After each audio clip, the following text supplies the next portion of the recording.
बहुत पुराने जमाने की बात है। एक बड़े शहर में एक काजी रहता था जिसका नाम काजी हामिद था। हैरत की बात यह थी कि वो अंधा था, मगर उसके बावजूद पूरे शहर में उसकी इंसाफ पसंदी की मिसालें दी जाती थीं। लोग कहते थे कि अगरचे उसकी आंखें नहीं देख सकती, मगर उसकी अक्ल और समझ बहुत गहरी है।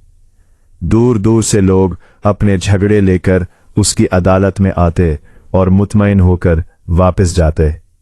एक दिन अदालत में बड़ा हंगामा हुआ। दो आदमी एक खूबसूरत घोड़े को लेकर आए और दोनों दावा कर रहे थे कि घोड़ा इनका है। पहला आदमी गुस्से में बोला, काजी साहब, ये घोड़ा मेरा है। मैं इसे बाजार से खरीद कर ला रहा था, मगर इस शख्स ने रास्ते में मुझसे छीन लिया।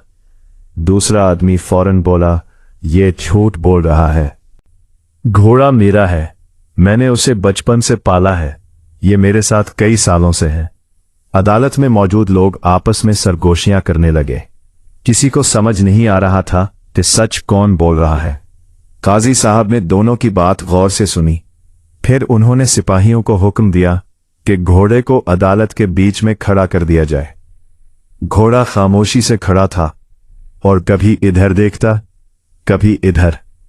काजी ने दोनों आदमियों से कहा, तुम दोनों बारी बारी घोड़े को अपने नाम से पुकारो, देखते हैं कि वो किसकी तरफ जाता है।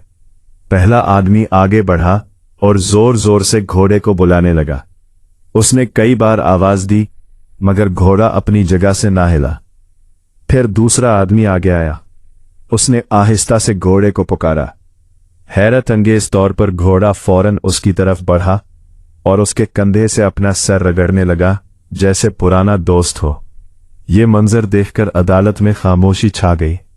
काजी साहब मुस्कुराए और बोले, फैसला हो गया, घोड़ा इसी आदमी का है।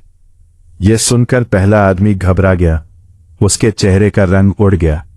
आखिरकार वो घुटनों के बल बैठ गया और बोला, काजी साहब, मुझे माफ कर दे, मैंने लालच में आकर झूठ बोला था। काजी ने सुकून से कहा, सच हमेशा अपना रास्ता खुद बना लेता है।